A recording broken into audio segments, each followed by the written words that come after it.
Kabinede Evrim Teorisi. Mehmet Nuri Özen. Aram Yayınları, Nisan 2019. Mehmet Nuri Özen, 1976 Muş Varto doğumlu. 1995 yılından beri ise cezaevinde hükümlü. Tutukluluğu boyunca şiir, makale, öykü ve birçok alanda yazdığı ürünler çeşitli dergi ve gazetelerde yayınlandı. Kolektif olarak hazırladıkları Korkma Kimse Yok adlı eseri ise Notamene Yayınlarından çıkmıştır. Kabinede Evrim Teorisi adlı eser yılların birikimine dayanıyor. Farklı cezaevlerinde kalıp sık sık sürgün yaşamak, uzun tutukluluk yıllarının bir parçası olunca her bir hikayede anlatıla sonra da yazıla bir esere dönüşme ihtiyacını doğuruyor. Neticede cezaevi 7'den 70'e toplumun neredeyse her tabakasından bireylerin gelip birbirini bulduğu bir mekan.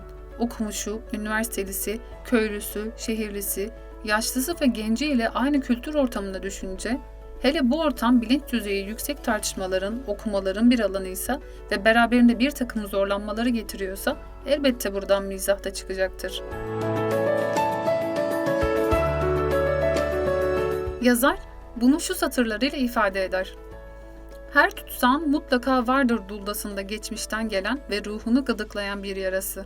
Mizahi anıları. Çünkü tutsağın anadan üryan iradesiyle meydanda durduğu mekan olan zindan, her türden insanın olduğu, her türden olayın yaşandığı bir nevi laboratuvardır. Kitabın giriş sayfalarına Sabahat Tuncel ve Figen Yüksekdağ'da birer ön söz yazmışlardır.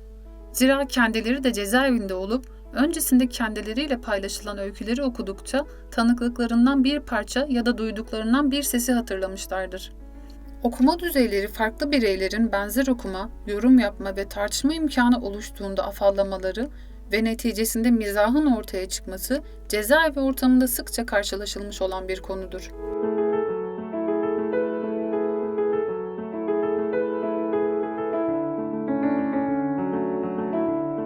...36 öyküden oluşan bu eser, her anlatımdaki detaylarda bir kültür ortamını ama aynı zamanda mizahı oluşturan her kahramanın zihin dünyasını ve bu kültürde tutunma biçimini de dışa vurarak keyifle okunuyor.